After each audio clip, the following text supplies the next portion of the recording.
My guest today is one of the world's leading experts on Sherlock Holmes, Howard Ostrom.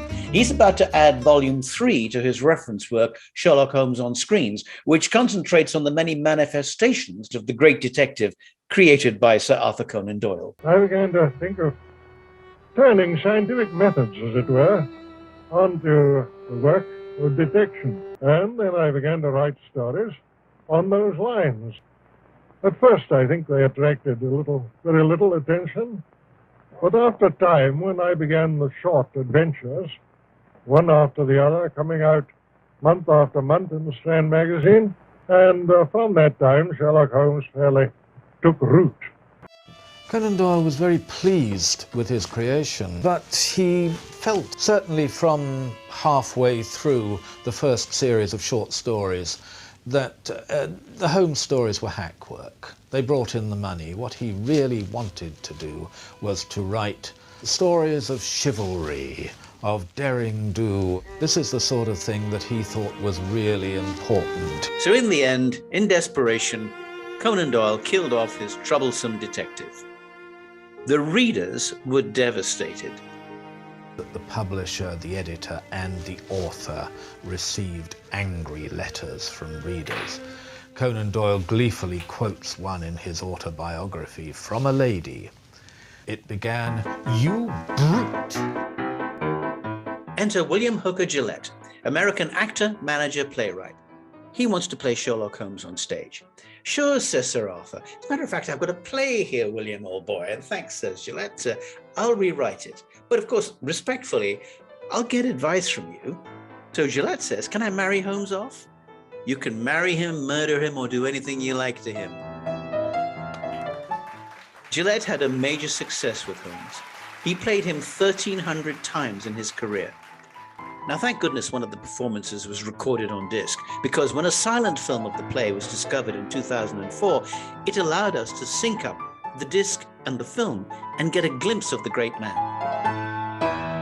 Where the deuce is your second waistcoat button? And what the deuce is yesterday's boot on your head doing in today's lapel? And why the deuce do you wear the expression of a boiled alligator? Marvelous, marvelous. Elementary, my dear fellow, elementary. Sir Arthur Conan Doyle's dismissive attitude to the development of his character was the best thing that ever happened to Sherlock Holmes. From the illustrations of Sidney Paget through the involvement of William Gillette to the present day, Holmes has continued to evolve. In his reference book, Sherlock Holmes on Screens, my friend Howard Ostrom offers us 1,500, that's 1,500 appearances on film, TV, and now the internet.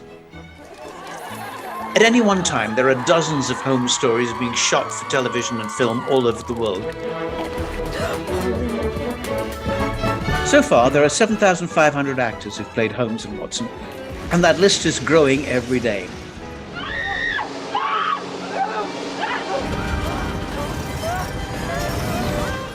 Sherlock Holmes is big business.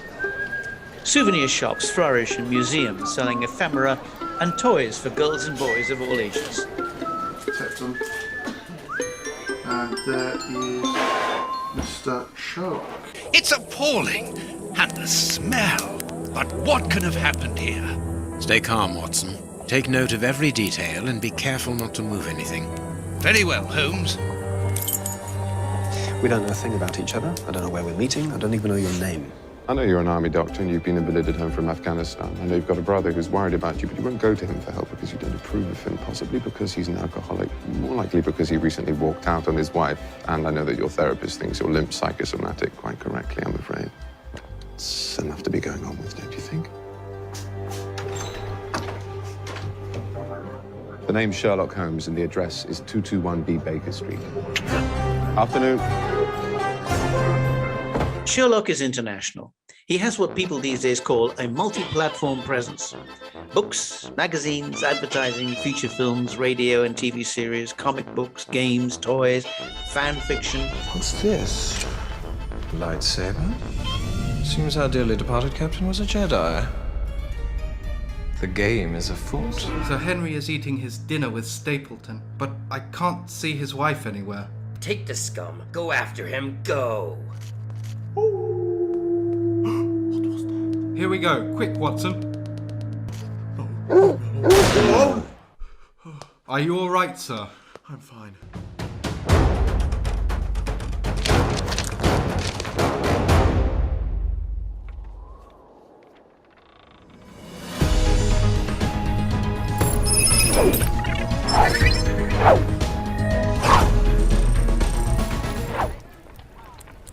And so here we are in Baker Street. Nice, isn't it? With a roaring fire, horses in the street outside. This is, my friends, a YouTube ambience. Goes on like this for 4 hours. Little did Sir Arthur Conan Doyle know he was creating white noise. Now, if you want more information on Sherlock Holmes, here's a good internet site to visit for starters. It's pretty comprehensive. Sherlockian.net. On Facebook, for reliable information on all things Holmes, join Howard Ostrom's page, Sherlock Holmes on Screens. So there's the man himself, Howard. Hi. So am I right in saying that the best thing that happened to Sherlock Holmes was Conan Doyle's disinterest in what happened to Sherlock Holmes? That probably has something to do with the media picking it up so heavy. But I think he never lost his interest in making the money off Sherlock Holmes because he let it go to all the other projects. And they just fell right into place one after another. And every one the stories were perfect for. You go from the stage to the silent film, to the radio, to television, to film. I mean, it just was perfect for every media. Well, I never realized till I read your book that there were so many Sherlock Holmes plays, movies, books being written outside of Conan Doyle while he was still writing the books himself. Oh, yeah. You didn't realize it until I got into autograph collecting and everything else. I never realized. I started out with an autograph collection. I switched from books moving around to an autograph collection, something easier to handle and not pack and everything. And to just correct some mistakes in reference books I read, I'm thinking these reference books have all the Sherlock Holmes film characters, and I could, this nice finite amount, I can make a nice little collection off, and I'm working on it and I'm finding mistakes. So I'm doing research, and now the internet allows you to search old movie magazines, newspapers, and no matter what I search, it leads me to 10 more, no matter what name. What was the most surprising thing about the early silent movies did you discover? Because, I mean, there are literally dozens and dozens of them, not just one or two. Oh, no. The most surprising thing to me was the number of them. The fact that these reference books they had no way of research. I'm not blaming the reference books. They would have had to go to Library of Congress and dig. They didn't have internet to search. And I don't blame them, but I thought there was only so many. And now I have listed, when I come out with the silent film version of our volumes on Sherlock Holmes on Screen, I think I was around 365 to 70 different films. So what's the most surprising one you found? Was it the Black Sherlock Holmes? Oh, that definitely was a major surprise. We had reference books mentioned the Black Sherlock Holmes in 1918. But I found one in 14? It was, 1914. That's what I thought. There was two films I discovered. One was a film and one was an anime that was played on a reel right with it. And the anime was, the film was The Tale of a Chicken, and it starred Maharaja as Sherlock Jackson Holmes. Now, trying to research for an autograph collection, Maharaja, and it turns out, studying history of Afro films and other Afro-American films, that Maharaja is a term just used when a guy doesn't want his name out in public. It's an alias. But that film also had attached to it a film called Another Tale, and it was an anime, and it featured Sherlock Bug. So by this, I discovered the first Black Sherlock Holmes of films and the first anime made by Afro-Americans for film. Yeah, and nobody's ever had mention of that before. Do these still exist? No, unfortunately, I haven't found any existence of them. I have the plots, and the plots are very racist. In my book, I have the complete plot listed. I found reviews and stuff, and it's pretty tough to read. So who was the first movie Sherlock Holmes that really hit it big?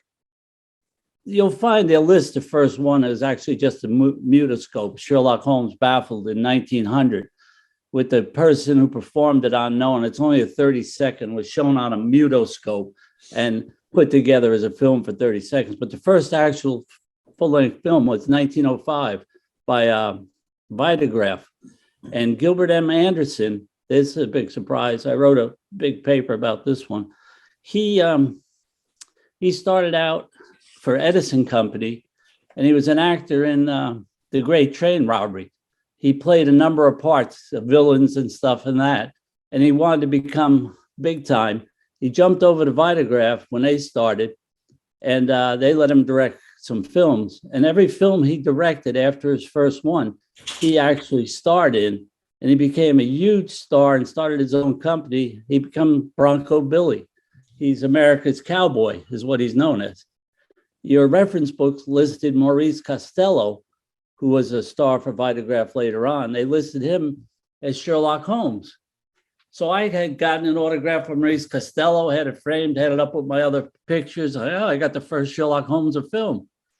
Whoa, now I'm doing my own research. I'm researching something else, actually. And I read this Baker Street Journal article by Les Klinger, famous Sherlockian. And it's a humorous article about, he talked to Michael Pointer, who wrote the first reference book on Sherlock Holmes in films. And Pointer indicated to him that he thought he was mistaken on Maurice Costello because he found out his source, a French person, was not reliable, but the book had already gone to print and he couldn't change it. And now every reference book since then listed Maurice Costello as Sherlock Holmes. So I'm like, whoa, I got this autograph. I researched, it took a lot of work, but I found out through researching Vitagraph Company, who was making films at that time, comments of other actors, that it was Gilbert M. Anderson. And then I found plot summary of the film, because the film's not available. And Les Klinger sent me pictures, and he couldn't identify the guy because he had a beard at the time and stuff. But I could match up pictures I had of him as Bronco Billy Anderson, size, shape, and everything else. And we boiled it down through elimination and everything else to it's Gilbert M. Anderson. Who knew? There are different kinds of Sherlock Holmes enthusiasts and collectors, aren't there? There are the academics. There are the people who pretend that Sherlock Holmes was the real person and they play this game. And then there's you, who just you're like a squirrel, aren't you? You just collect this stuff. It must dominate your life, mustn't it? Yeah, it's a few hours every night, without a doubt. But I've made so many connections worldwide in searching and doing these whole Sherlock Holmes on screen books, which they're all written. It's just COVID held up, and my French publisher and delays, and the mailing costs are so much now. We wanted to make actually books that were collectibles. We didn't want a paperback, just get the information out kind of book. You introduced me to the Russian Sherlock Holmes. I think that's a fascinating area. Oh, that's one of my favorite areas, because one of the early papers I did when I was researching, I actually got involved way back in the early 1990s when the Hounds of the Internet was a discussion group, the first one, Sherlock Holmes Wise Internet. And there was a Russian researcher on there named Alexander Orlov, and we became friends speaking through the discussion group. And I ended up trading him Jeremy Brett VHS tapes for autographs of the Russian actors.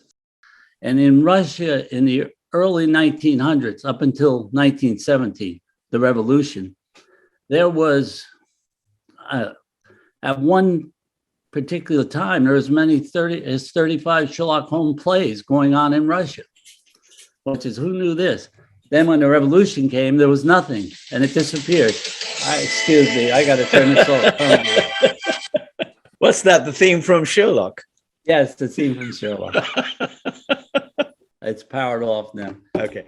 So you were saying, yeah, so after the revolution, Holmes then there thing was nothing. And there was nothing until television in the late 1960s. Nikolai Volkov made three films with different Sherlock Holmes actors, but they weren't huge.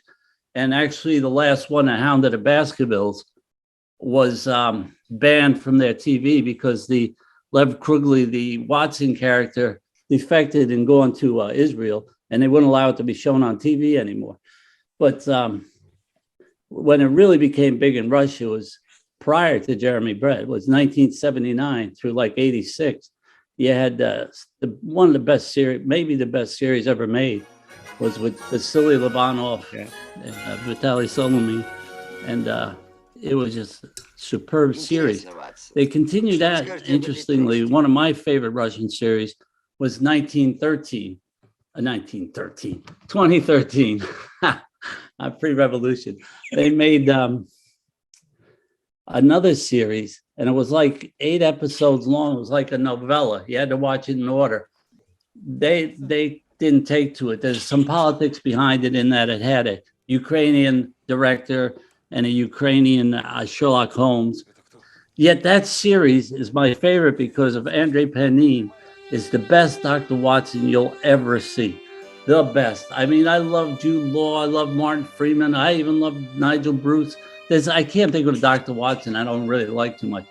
But I never saw a performance like that. Well, you told me about that series, and I watched it, and I have to say that I've never seen a better Watson scene than when he first appears and lays out all his belongings in his bedroom. I just thought that was magnificent, and I don't know why nobody had ever thought of doing that kind of scene before, where you see his past literally laid out in objects in front of you. It was terrific. It was terrific. Yes. So you mentioned Nigel Bruce as Dr. Watson. As a matter of fact, last night I watched Sherlock Holmes Goes to Washington, and I was really getting annoyed by Nigel Bruce. Thank you. This is my associate, Dr. Watson. How do you do, sir? How are you? I suppose I should say, how are you, buddy?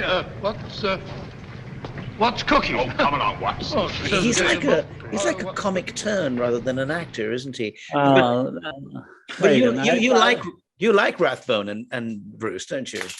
I love it. That's my first love. I mean, when it's your first love, it's always there. You know, you may love stuff more later on, but your first love is always in your heart.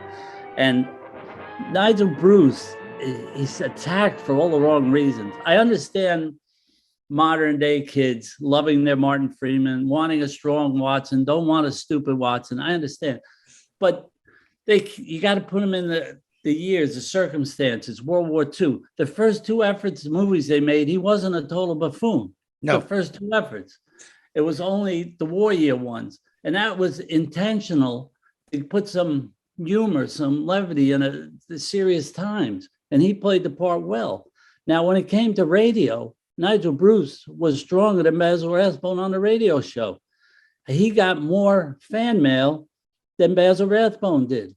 So the man deserves credit. And modern, sure, there wouldn't be a Martin Freeman probably, or there wouldn't be a Jude Law without the success that Nigel Bruce had. And prior to Nigel Bruce, also realized in silent films, there weren't many Dr. Watsons either for the same reason. Who needs a narrator in a silent film? Silent film, you just want the action. You want the quick scenery and and of course, silent films, there's so many too, because all the spoofs.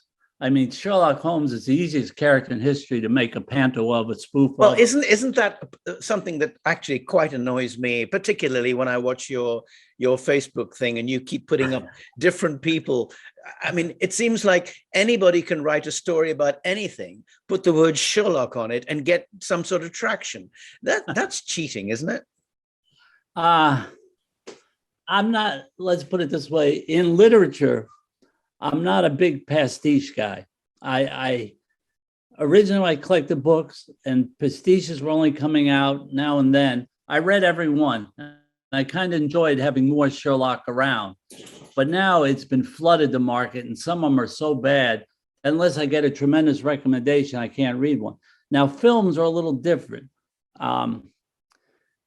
You can use, I don't like films that use Sherlock Holmes' name and it doesn't match the character at all, like Elementary. I don't care that Lucy Liu was a woman. I've written paper on the history of women in Sherlock Holmes and Dr. Watson, and there's hundreds of them, and there's many real good ones. And people, if you argue you don't like Elementary, they automatically assume, oh, you just don't want a female Watson. No, that don't bother me at all. What bothers me is no military background. What bothers me is when the opening scene is in Brooklyn, New York, and the first time we see Holmes, he's all tattooed up. Yeah, no, that bothers me. It's too American, too American. I can't take that. So that type of exploitation of Sherlock Holmes, I don't like.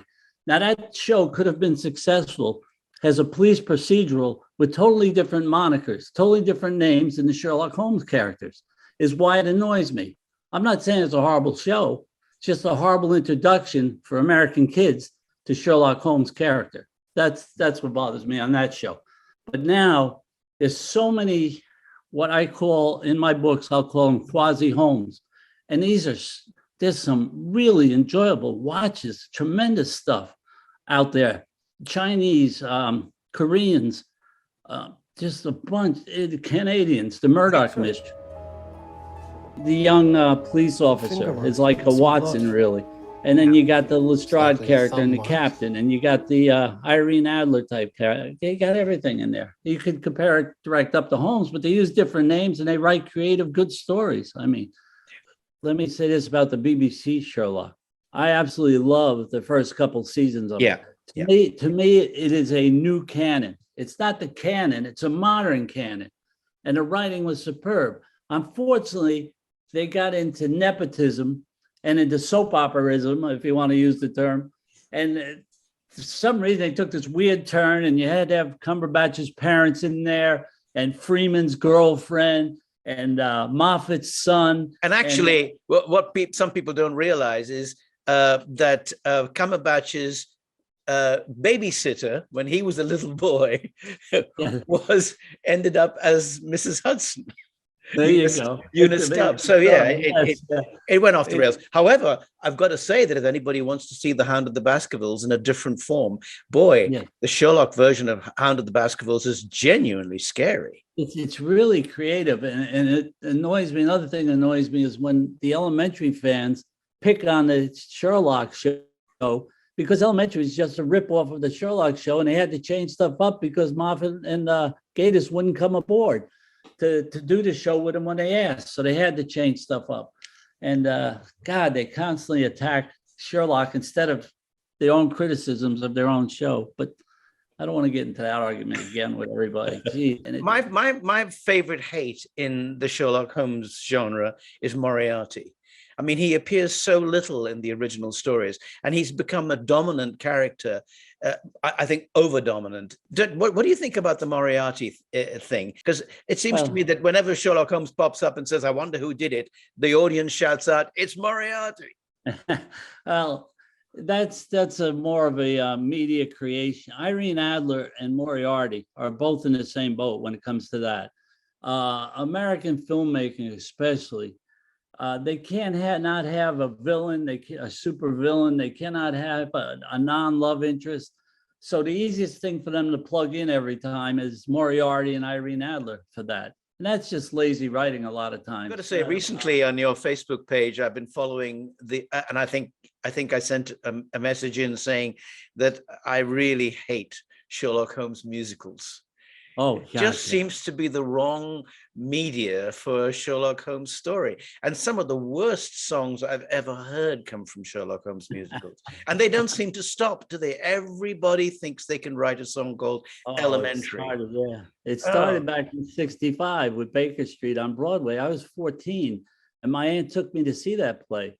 And I was, I love Sherlock Holmes, but come on, where's the action? Where's the singing and loving? Get this crap out of here. I don't want to see this. I'll say one thing on the musicals now. France and Korea, especially, and Japan, are all making a lot of musical stuff with Sherlock Holmes. And I don't understand the language, but it actually looks pretty interesting on the stuff I've seen. I mean, the anime, which is pretty popular right now with the young kids, is Moriarty the Patriot.